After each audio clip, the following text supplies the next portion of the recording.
Hi, welcome, and come on into my kitchen and let's have our Bible study. We've been studying from Building Your House, a book I wrote several years ago, and tonight we're going to continue with our ground floor, which is our marriage.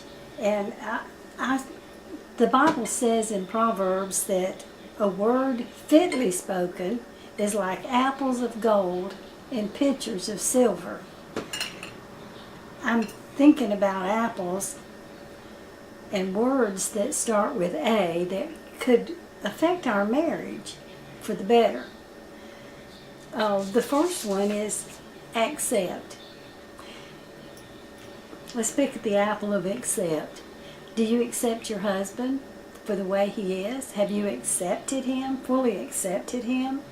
Most women, when they get married, they think about how they're gonna change their husband when they get him, when he says I do, that they're gonna make these changes in him because he's almost perfect, but he's not quite, and so we're gonna fix him.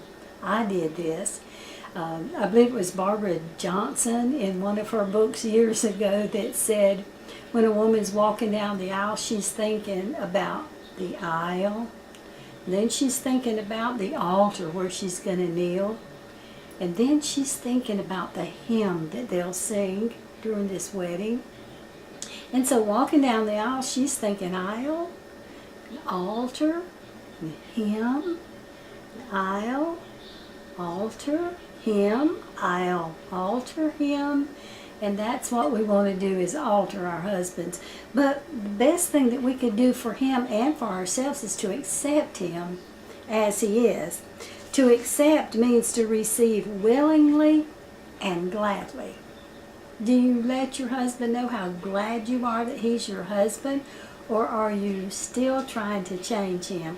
Go ahead and accept him. Take that fruit of acceptance, and he'll thank you for it. Now, sometimes we have to adjust, and adjust means for proper function. So let's get that apple of adjust, and so that we can properly function with our husband, let's us be the one to adjust.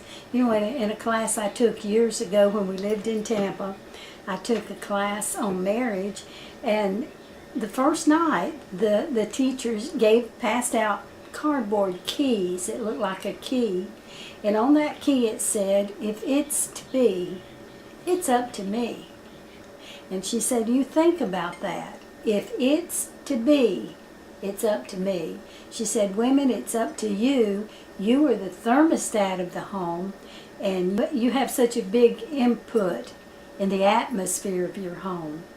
So if it's going to be, it's going to be up to you to do the changing or the adjusting. And then there's the apple of adhering. Adhere means to bond. Have you bonded with your husband? Are you like almost inseparable? Like you are together like glue? Then there's the adaptation. Adapt means to make or become suitable to a particular situation. Have you adapted yourself? Have you picked that apple of the adaptation so that you have adapted to your husband and to his situation? If you haven't, go ahead and select that apple of adaptation. And then there's admire. When's the last time you admired your husband? When is the last time you paid him a compliment? When is the last time you talked about how strong he is, or how much him? Have you admired him? Have you admired that he has more muscles than you do, that he's stronger than you are? Have you admired his manly qualities? It can change your life.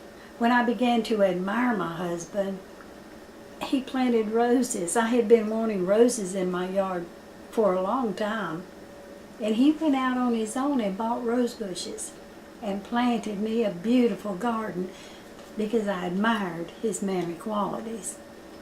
admire him. It's not flattery. You have to be sincere. Don't use flattery on anyone. The Bible speaks against that. But it's good to admire the good qualities. When we admire something good in someone else, it brings out those qualities. It enhances it. It enforces the good qualities in that person. So admire your husband. And the last one is to appreciate him. You let him know you appreciate him. And appreciate means to recognize the worth, quality, and importance, or to treasure.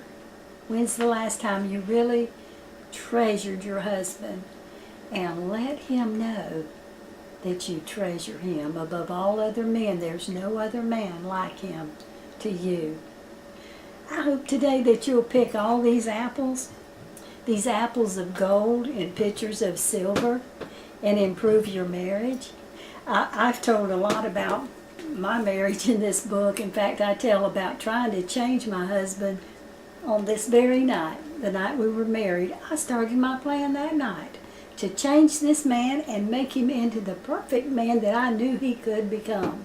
So I think you'll enjoy reading this. It's Kid's Daughter, The Preacher's Wife. It's available on Amazon if you're interested. You can pick you up a copy, or you can get it for your Kindle or for any ebook that you'd like to put it on. But I think you would get a lot of enjoyment out of reading this little book. Kid's Daughter, The Preacher's Wife by Johnny Kidd Whittington. Look me up. Thanks for listening tonight. I hope you're going to pick all these apples, and I hope that you will accept, adjust, adhere to, adapt to, admire, adore, appreciate, and even approve of your husband. And I've added a couple in the list there. So God bless you, and I'll see you again next Tuesday on Turnaround Tuesday. Bye. Let's spread the word.